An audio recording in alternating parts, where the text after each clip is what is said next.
Namaste, viewers. I am Vibhuti Jha. This is Sanatan World. Welcome to the show. Please like, subscribe, and support our channel. Give your feedback. And from amongst all the choices you have, thank you for choosing to watch me today and listen to my thoughts. There is a very important thing. Sometimes you look at the world around you, and then you say, where exactly do I stand in this world?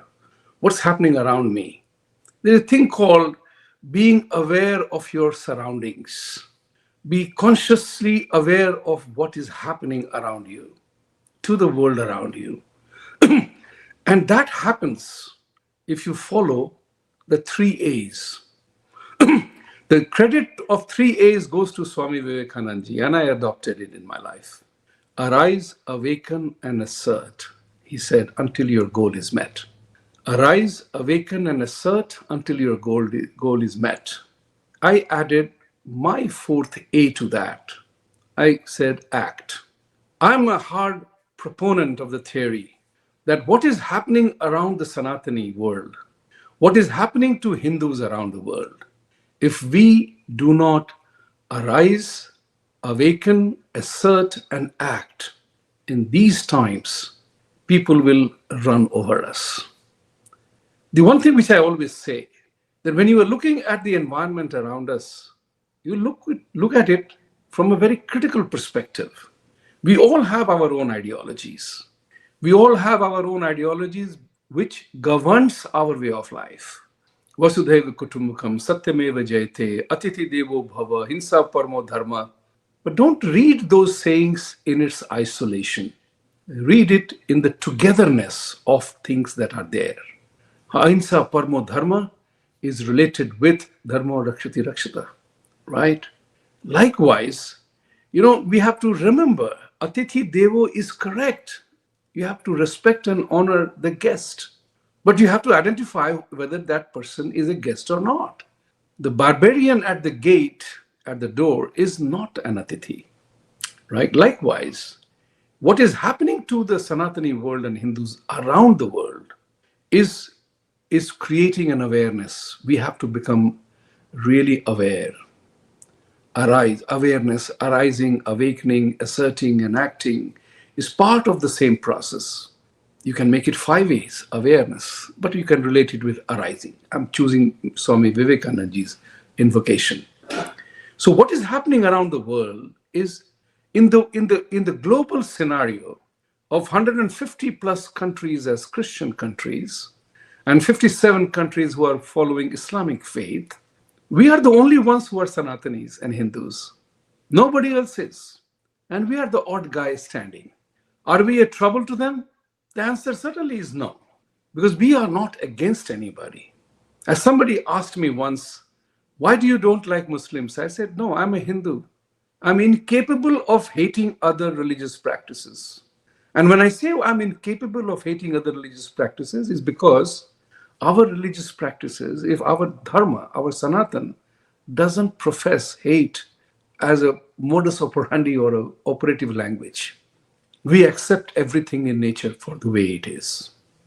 One of the things that has happened, which is critical, and you have to keep that in mind all the time, that the ordinary religions, they were not established by God.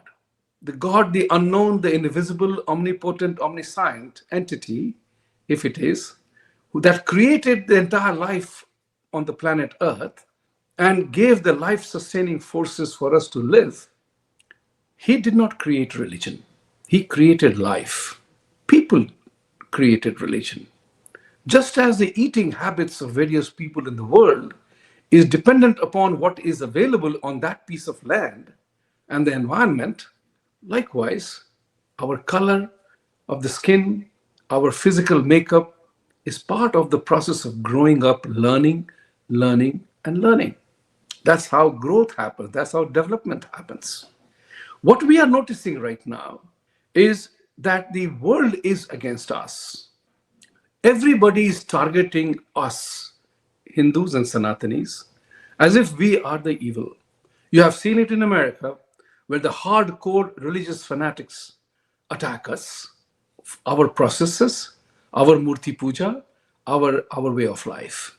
Islam hates us When I say Islam and Christianity hates us, there are people who admire us for who we are, but there are people who are pushing the agenda in that direction, and that's who we are talking about. So, knowing what we know now, where do we go from here is the question. Look, we are living in an era of science and technology.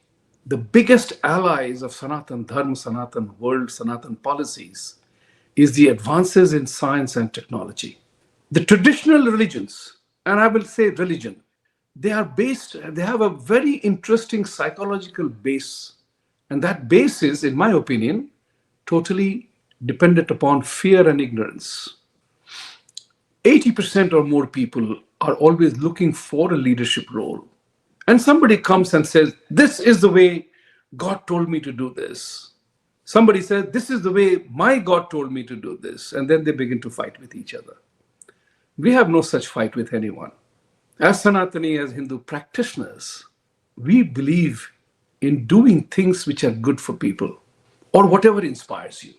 If Bhagwan Krishna inspires you, so be it. If Bhagwan Ram inspires you, so be it. If Ma Kali, Ma Durga, Saraswati, Lakshmi, any form that inspires you to do your best is our way of life, right? And that's why we are the way we are. We have no concept of heaven or hell, that you will go to heaven or hell if you do this or that. We always say karma determines your future. A very simple example here. If I have 5 kilos of gulab jamun in one sitting today, my future is made. I know what's going to happen to me. So we intuitively, instinctively, and intelligently, every single human being knows what to do and what not to do. Instinctively, intuitively, and intelligently. You know exactly the right or the wrong thing to do, the right and the not the right thing to do. And that's what life is all about. My way or highway is not the way to be. You see, this is what I told somebody. I have no problem with Christianity or Islam. The followers of them, if they believe, and it's a true statement, if they believe that Jesus is the ultimate savior and Allah is supreme, I'm saying, glad for you. I'm very glad for you. Leave me alone to my own Krishna, to my Kali, my Durga, my Ambe, my Ram, my Shiva, whatever I pray to. Why can't you do that? I don't have a problem with them. They have a problem with us. And then there is a concept of fear and ignorance, heaven or hell. Humans do not issue passports and visas to go to heaven or hell if you did this or did that. And as the science and technology is evolving, we are seeing the truth emerge. Like I said to somebody, there is no evidence as of now that there is a hell or heaven up there. I have not received any call report. Nobody has said what kind of a life exists in heaven or hell up there. Nobody. Even the issuers of passport and visas don't know that. But we do know that we have to pay the price of the karma that we do. This is what our teachings are. Mahabharata and Ramayana is a teaching in recognizing one simple reality, that every single person on the planet Earth has to bear the consequences of the decisions he makes and the choices he makes. Whether you were Kaikeyi, whether you were Dashrath, whether you were Ram, Bharat, Lakshman, Urmila, Sita Devi, or Dronacharya, Bhishma Pitama, Yudhishthir, Abhimanyu, they all had to bear the consequences of the decisions and choices they made. That's who we are. We are not governed by diktats, instructions, manual of instructions. Kill others if they don't become a Hindu. We don't have that instruction. We are always saying, do what is best for you, to your family, and to your community without harming other people's interests, right? That's the way of life. I'm saying this, that those people have begun to configure that the traditional religions are facing a serious challenge. That's why you have atheists, and that's why you have people leaving church and leaving Islam. Yes, there are people leaving Hinduism as well because of the frustrations and motivations and insinuations and persuasions of one kind or the other. It happens. transmigration of people from one to other is always happening, just like immigration.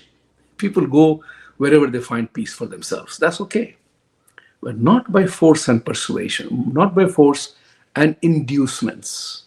You are looking at a scenario that Hindus are a target.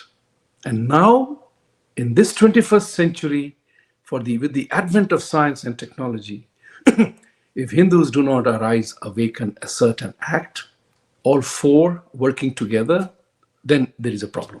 Then we are facing an actual extinction because others have no mercy on you. Remember the slogan in Kashmir? Convert, leave, or die? Those people haven't changed their mindset yet. So if we try to go to settle in Kashmir, guess what? We are exposed to that ideology as yet. This is what I'm trying to say to you. It may sound simple, but it's important to bear in mind. Now the question comes about, how do we do it? Act. The toughest thing to do. How do we act? For that, I came up with another formula. I call it C3M. You know, one of the things that people talk about, Hindus don't unite.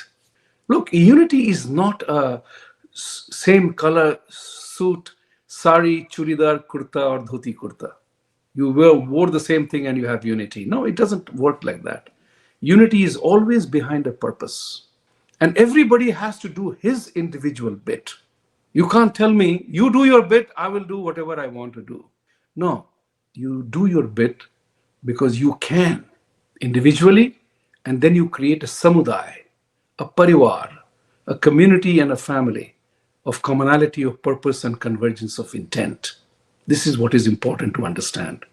The 3CM stands for individually and collectively to collaborate, cooperate, coordinate, and mobilize. In this process, you become individually active and take advantage of the institutional framework to do something. Very tough? Not really. It's not tough, actually. It's very simple.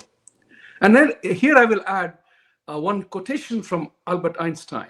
Simplify the problem and you will have the solution. You know what Einstein said? He said, any intelligent fool can complicate a simple problem. It takes courage to move in the other direction. So with these words, I would say the 4 A's and 3CM are critical for our protecting and defending our way of life, our thoughts, and our valuable contribution to the universe around us. Satyameva Jayate, truth must triumph, and for truth to triumph, you and I got to stand up and fight for it. Namaste.